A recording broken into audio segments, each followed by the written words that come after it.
नमस्कार दोस्तों, BK education में आपका स्वागत है। तो आप सभी के लिए ये जो सेशन लेकर आए हैं ये काफी महत्वपूर्ण है सेशन।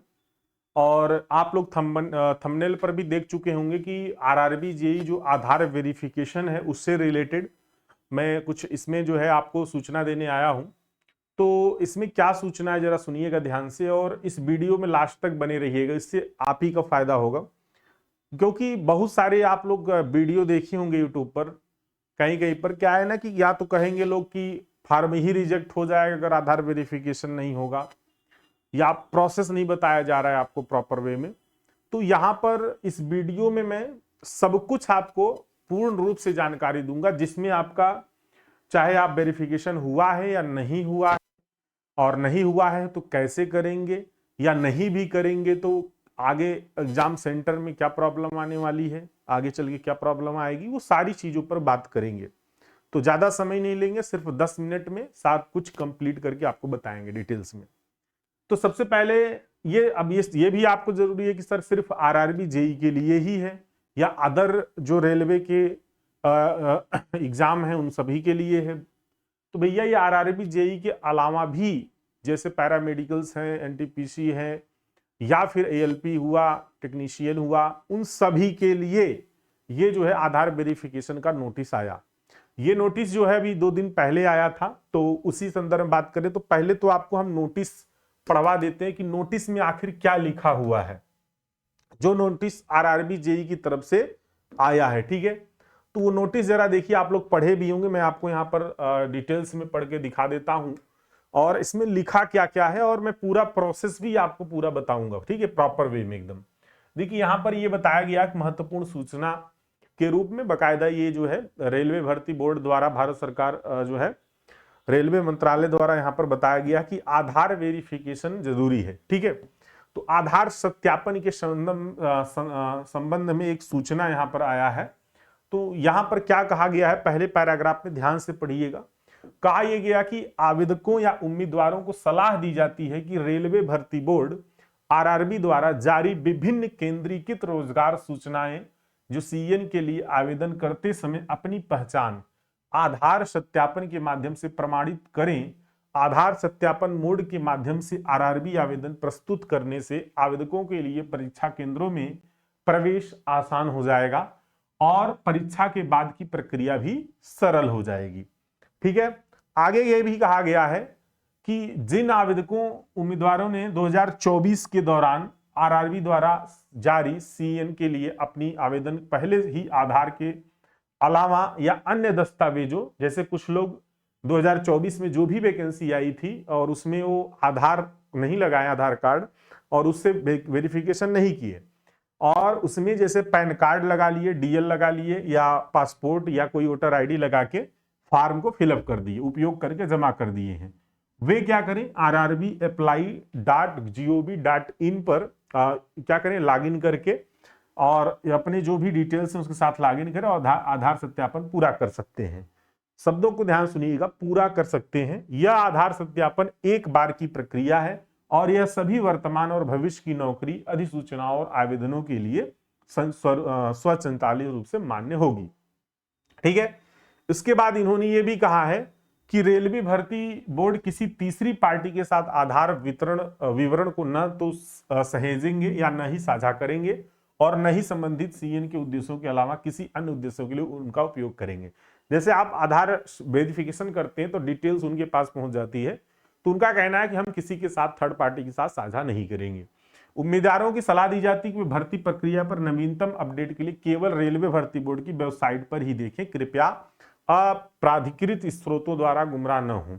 यानी कि जो ये हमारी वेबसाइट है ना, जो ये रेलवे की जो वेबसाइट है जो कि www.rrbapply.gov.in, सिर्फ आपको इसी पर जाकर लॉगिन करके वेरीफाई करना है और किसी भी अदर वेबसाइट पे जाके नहीं करना है, नहीं तो हो सकता है कि आप फ्रॉड के शिकार बन जाए। ठीक है, यानी कि उस पर आप जो है फ्रॉड तमाम वेबसाइटें हैं जो कि वो फ्रॉड करती हैं, तो उसमें आप फंस सकते हैं। तो इसके अलावा आपको नहीं जाना है। अब यहां पर यह भी कहा है कि जो फार्म भर चुके हैं, जैसे अभी जेई के फार्म भर चुके हैं सब लोग, खत्म हो गया डेट, अब पैरामेडिकल का भराया जा रहा है फार्म, तो पहले तो हम आपको बताते हैं कि आप लोग जब फार्म भरे थे तो कैसे फार्म फिल किए थे। तो ठीक है, आप आधार वेरिफिकेशन कुछ लोग किए होंगे, कुछ लोग नहीं किए होंगे। और यहां पर कहने का ये मतलब है ना कि अगर आप वेरिफिकेशन करें हैं तो अच्छी बात है, ठीक है, कोई दिक्कत नहीं है। लेकिन अगर आप नहीं भी किए हैं और नहीं भी करते हैं तो ऐसा नहीं है कि फार्म रिजेक्ट हो जाएगा। फार्म रिजेक्ट नहीं होगा।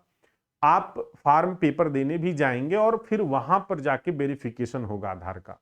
बिना आधार वेरिफिकेशन करे आपको एग्जाम में वैसे बैठने नहीं दिया जाएगा। लेकिन हाँ, अगर आप अभी नहीं करते हैं तो बाद में होगा, फिर वहां पे 2 घंटा पहले आपको सेंटर पे पहुंचना पड़ेगा और फिर वहां वेरिफिकेशन कराना पड़ेगा, तब आप एग्जाम दे सकते हैं। लेकिन अगर यही चीज आप यहीं से कर लें, ठीक है, ताकि वहां पे लाइन न लगाना पड़े, वहां समय न आपको पहले पहुंचना पड़े, आराम से पहुंचिए, जो जल्दीबाजी नहीं, तो आप यहीं पर कर लीजिए। कौन से यहाँ रुपया लग रहा है, कौन से वहां भी लगेगा, ठीक है। तो इसलिए आप यहां भी कर ली, ज्यादा अच्छा रहेगा।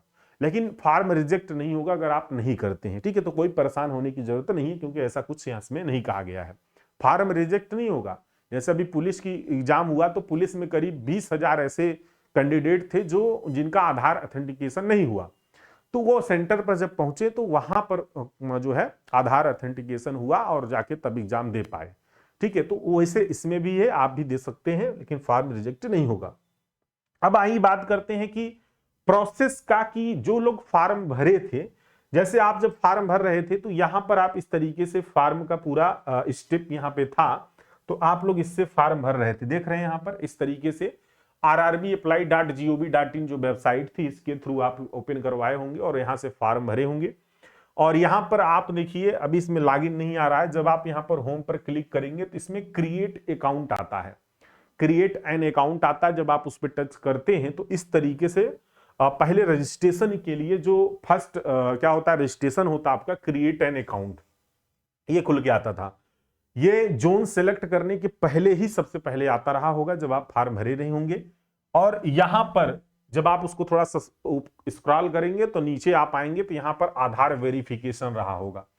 बहुत सारे लोग इसमें नहीं आधार वेरिफिकेशन किए होंगे, इसलिए सोचे होंगे कि हमारा आधार कार्ड अटैच हो जाएगा तो हमारे सारे डाटा ले लेगा ये। तो ऐसा कुछ नहीं है, क्योंकि इन्होंने बताया है कि हम आपका जो थर्ड पार्टी के साथ डाटा नहीं शेयर करेंगे। तो कुछ लोग इसमें जो है I don't have Aadhaar card करके जो है यहां पर क्लिक कर दिए होंगे। और कुछ लोग वेरीफाई अगर किए हैं तो फिर कोई प्रॉब्लम की बात नहीं है।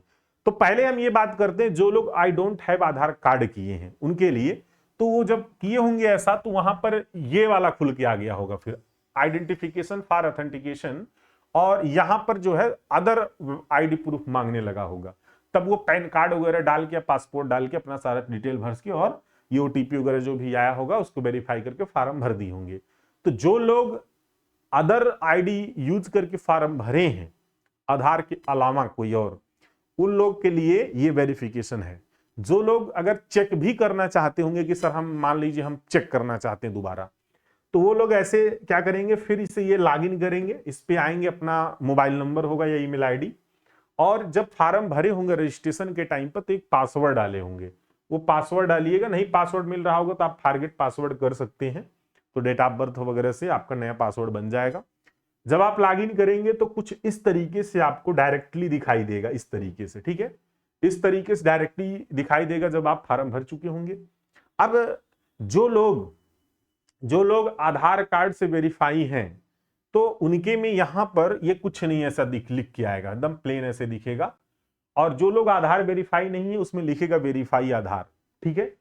और या तो आप चेक करना चाहते हैं तो एप्लीकेशन हिस्ट्री पे क्लिक करेंगे तो आपको यहां पर इस तरीके से एप्लीकेशन हिस्ट्री पे ये फार्म खुल के आ जाएगा, ये जेई वाला, ठीक है। ये जो जेई वाला फार्म है इस तरीके से खुल के आ जाएगा और इस पे आप मॉडिफाई पर क्लिक कर देंगे, ठीक। जैसे मॉडिफाई पे क्लिक करेंगे वैसे यहां पर तुरंत जो है ये स्टेप आ जाएगा और ये दिखाएगा account is verified with Aadhaar card, ऐसा ग्रीन से दिखेगा पूरा, ठीक है, इस तरीके से। तो समझिए कि आपका आधार कार्ड वेरिफिकेशन सक्सेसफुल है। अगर ये नहीं दिख रहा है और इस तरीके से स्टार्टिंग में ही ये चीज यहां पर ऐसे इस तरीके से आ जा रहा है, मान लीजिए नहीं दिख रहा है और आप लॉगिन किए और लॉगिन करने के बाद ऐसा आपको दिख रहा है, देख रहे हैं, अगर लॉगिन आप किए हैं तो आपको ऐसा दिख रहा है वेरीफाई यूजिंग आधार।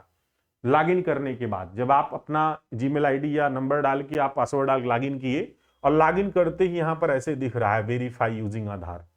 तो आप क्या करेंगे, इसी पर क्लिक करेंगे। क्लिक करते ही आपको ये इस तरीके से नेक्स्ट आपको दिखाई दे देगा, ऐसे ऐसे क्लिक करते ही दिखाई देगा तुरंत, ठीक है। और आपका जो डिटेल्स है वो नाम, डेट ऑफ बर्थ और जेंडर यहां पर दिखाई देगा, ठीक है।